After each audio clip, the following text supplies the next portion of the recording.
Dernièrement, René Coippé a reçu, en public, des mains de Jean-Marie Darmian, les insignes de chevalier de la Légion d'honneur. En cette occasion, beaucoup de gens ont découvert les qualités d'un homme effacé et discret sur son passé, marqué par sa période militaire d'Appelé en Algérie. Son affectation en Kabylie l'a conduit, sans y être préparé, à vivre les horreurs d'une guerre qui ne disait pas son nom. Le vrai courage, René, je te le dis, devant tout le monde, c'est d'être capable d'assumer ce que l'on a fait dans sa vie, ce que l'on a forcément fait de mal, mais aussi, René, ce que l'on a pu faire de bien, sans avoir cette fausse pudeur qui ne cacherait que de la frustration ou du dépit. Tu dois considérer, René, aujourd'hui, que cette Légion d'honneur n'est donc que la juste récompense républicaine de ce parcours que tu as sans cesse voulu discret, modeste, normal, comme tu dis, et que tu as jugé sans intérêt majeur, mais qui a pourtant été marqué par une volonté constante et absolue de répondre à ce qui aura été le fil conducteur de ton existence, le service loyal, constant de ce peuple dont tu étais issu. Qui m'a été conféré, je vous fais chevalier dans l'ordre de la Légion d'honneur.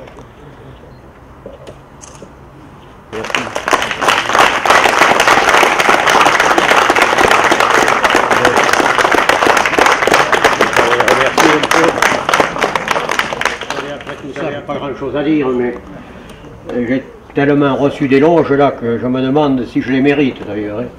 Enfin, c'est comme ça, vous savez. Et si je les mérite, je le dois surtout à mes compagnons qui, malheureusement,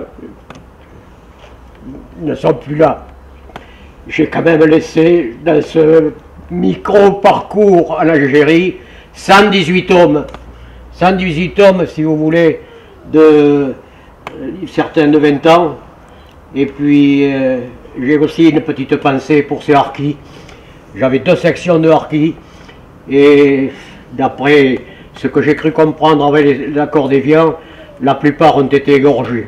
Parmi, disons, comment dirais-je, les périodes remarquables que j'ai eues, j'ai entretenu de très bons rapports avec le général Chal, qui commandait toute l'Algérie, et qui, étant donné, comme Jean-Marie l'a dit, j'étais dans un secteur un peu sensible, et il est venu à plusieurs reprises, et bon, il m'avait dit un jour, mais avec vous ça va, parce que vous avez le sens des hommes. Et je ne sais pas trop ce que ça voulait dire, mais enfin, après, je lui ai dit quand même, c'est peut-être une marque d'affection. Palestro, un piton situé dans une région considérée au plus haut niveau de l'État comme stratégique, à tel point que le général de Gaulle y effectuera une visite. Un souvenir fort pour René Coippé. Tout à l'heure de Gaulle vient inspecter. Alors ce qui est assez curieux, c'est que comme il était entouré de civils, il n'avait pas le droit de rentrer dans le poste.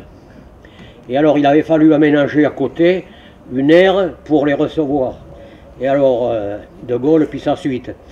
Et alors c'est pas moi qui ai fait l'exposé, vous l'imaginez, c'est un général ou un colonel, je ne sais plus lequel, qui a, disons, fait un tour d'horizon pour lui présenter ce qui se passait dans le pays, quoi.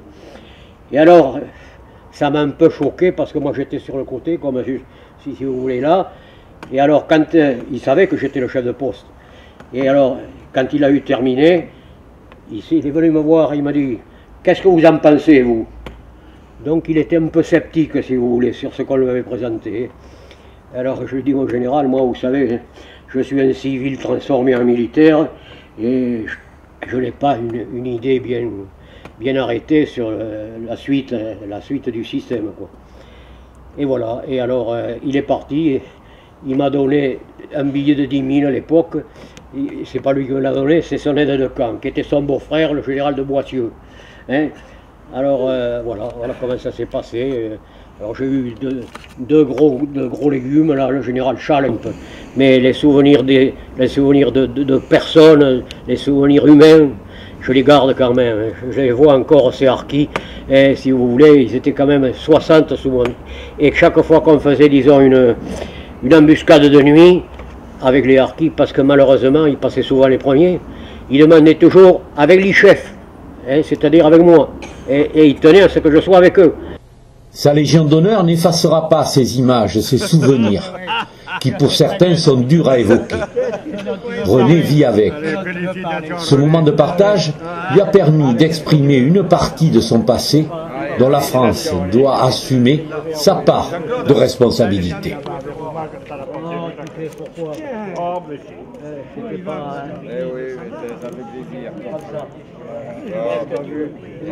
C'est la vie, c'est pas toujours drôle, mais c'est comme ça.